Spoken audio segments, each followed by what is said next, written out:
The key to a better, happier life. To waking up feeling refreshed and energized. To feeling motivated and rewarded as you do your work. To feeling spry and healthy throughout the day. That key is nutrition. And nutrition may seem daunting to many. It may seem like a complicated, in-depth meal plan that you have to organize your day around. But really, when you boil it down to the basics, there really isn't much behind nutrition. And it changes your whole life. So, what are the keys to being nutritious and healthy? To begin with, the cornerstone of good nutrition is macronutrients. Macronutrients are the nutrients that our body needs in larger quantities to provide us with energy. They are essential for the proper functioning of our body and are often called macros. The three types of macronutrients are carbohydrates, proteins, and fats. Carbohydrates act as the primary source of energy for our body and contain 4 calories per gram. They're found in foods such as fruits, vegetables, grains, and dairy products. Even though there's a certain connotation to the word carbs, they're an essential part for us to function and not feel perpetually out of energy. Proteins are the main building block of the body. They repair tissues and build muscles, keeping the body structure healthy. They contain 4 calories per gram and are found in foods such as meat, fish, eggs, beans, and nuts. Fats are a secondary source of energy for our body and are found in foods such as oils, nuts, seeds, and fatty fish. They are composed of fatty acids and glycerol and are used by the body for growth, energy, and the synthesis of hormones and other substances needed for the body's activities. Fats contain 9 calories per gram, making them the most energy-efficient form of food. They are the slowest source of energy for our body, but are important for the absorption of fat-soluble vitamins. A balanced diet should include all 3 macronutrients in the right proportions to maintain a healthy body. The exact amount of each macronutrient required by an individual may vary based on factors such as weight, age, and pre-existing health conditions. When it comes to weight loss, there is no one-size-fits-all macronutrient ratio that works for everyone. The ideal split of macronutrients for weight loss may vary based on factors such as body type, metabolism, and physical activity level. However, there are some general guidelines that can help you get started. According to the American Council on Exercise, a good starting macronutrient ratio for weight loss is 25% protein, 55% carbohydrates, and 20% fat. This ratio provides enough protein to support muscle growth and repair, enough carbohydrates to fuel your workouts, and enough fat to keep you feeling full and satisfied. Another common macronutrient ratio for weight loss is 40% carbohydrates, 30% protein, and 30% fat. This ratio is often referred to as the 40-30-30 ratio and has been popularized by some diet plans. In general, it's important to focus on eating whole, nutrient-dense foods and to avoid processed foods and added sugars. It's also important to create a calorie deficit by consuming fewer calories than you burn through physical activity and daily living.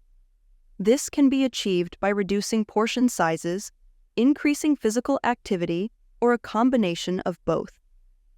When it comes to building muscle, it's a bit ambiguous with even more ratios and approaches. Some general accepted guidelines are 45 to 65% carbs, 20 to 35% fats, and 10 to 35% protein. This is the acceptable macronutrient distribution range, AMDR, recommended by the Institute of Medicine. This ratio provides enough carbohydrates to fuel your workouts, enough fat to keep you feeling full and satisfied, and enough protein to support muscle growth and repair. 40% carbohydrates, 30% protein, and 30% fat. This is often referred to as the 40-30-30 ratio and has been popularized by some diet plans. 25% protein, 55% carbohydrates, and 20% fat. This is a good starting point for weight loss, according to the American Council on Exercise. This ratio provides enough protein to support muscle growth and repair, enough carbohydrates to fuel your workouts, and enough fat to keep you feeling full and satisfied. The ideal split of macronutrients for building muscle may vary based on individual factors, but a good starting point is a ratio of 30 to 40% protein, 40 to 50% carbohydrates, and 20 to 30% fat. There isn't an ideal split for macros, but these are general guidelines you could follow and adjust or tailor to your own specific progress and needs. Now, you've understood the basics of macronutrients, but how does this reflect in actual meals? Imagine you're at the grocery store and you're trying to decide what to buy for your next meal. You know that you need a well-balanced caloric intake from protein, fats, and carbohydrates. This means prioritizing quality over quantity and ensuring that you're getting an adequate amount of all three macronutrients. You start by looking for whole foods from all three macronutrient categories, including healthy fats, good quality protein, and carbohydrates.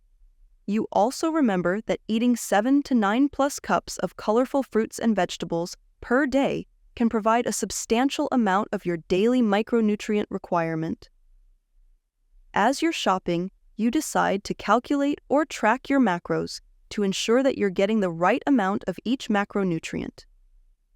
You remember that a good place to start is using the USDA recommendations, which suggest a macronutrient split of 45 to 65% carbohydrates, 10 to 35% protein, and 20 to 35% fat. You also choose nutrient-dense foods over processed foods and added sugars. This can help you get the most out of your calories and ensure that you're getting the right balance of macronutrients. Finally, you think about your goals and decide to create a calorie deficit or surplus based on them. If you're looking to lose weight, you'll need to create a calorie deficit by consuming fewer calories than you burn through physical activity and daily living. If you're looking to build muscle, you'll need to create a calorie surplus by consuming more calories than you burn. There are plenty of tools you can utilize as well in order to track your macros. One that I specifically enjoy using is MyFitnessPal. Not only does it calculate the macros in the food you're eating, but it also calculates how many calories should eat per day, taking into account your age, weight, and activity level. A journal where you record what you eat in a day and it counts towards the recommended calories, a recipe book, amongst other features. Applying your understanding of macronutrients to the food and meals that you eat can help you make informed decisions about your diet. By focusing on a well-balanced caloric intake from protein, fats, and carbohydrates. Incorporating whole foods, calculating or tracking your macros, choosing nutrient-dense foods, and creating a calorie deficit or surplus based on your goals. You can optimize your diet for optimal health and well-being. When laying out your meal, think about the overall structure of the meal rather than just the individual components or ingredients. A common question people have is, how do you accurately measure the food you're eating and hence the macros? If you're going to put in the effort to track your macros, you want to make sure you're doing it accurately. Here's what the experts have to say. According to Macros Inc., weighing your food is the most accurate way to determine calories and macronutrient content of a food. However, the degree of inaccuracy with using cooked food varies. While this may not make or break one's calorie deficit, it can certainly be a contributing factor if not accounted for. Overall, having to guess at the macros of a cooked food every now and again isn't likely to be an issue. It would be wise to limit it whenever possible in order to be as consistent and accurate as possible. When tracking macros, the most precise method is to weigh and log your food raw before cooking.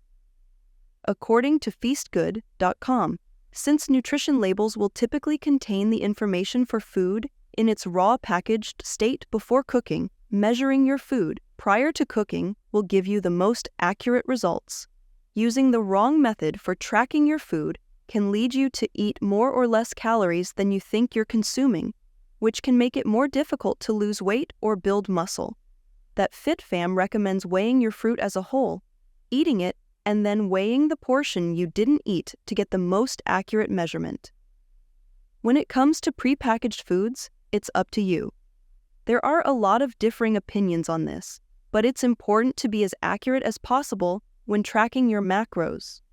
Weighing your food is the best method to ensure the accuracy of your intake in relation to your unique macro goals. While there may be some degree of inaccuracy when using cooked food, it's still a good idea to limit it whenever possible to be as consistent and accurate as possible. By weighing your food raw, you can get the most accurate measurement and ensure that you're hitting your macro goals. Living healthy doesn't have to be as expensive, time-consuming, or planned out as a lot of influencers and athletes make it out to be. For the average person, the key steps are pretty simple. Drink water, eat balanced meals, weigh your food, do your research. It's the small, daily changes that make a big difference in your life. Remember that, be conscious of what you're eating, and you'll already be ahead of most people. If you enjoyed this video, then you're sure to enjoy one of the videos on screen. And if you want to continue on your journey of improvement, be sure to check out our other videos on the channel.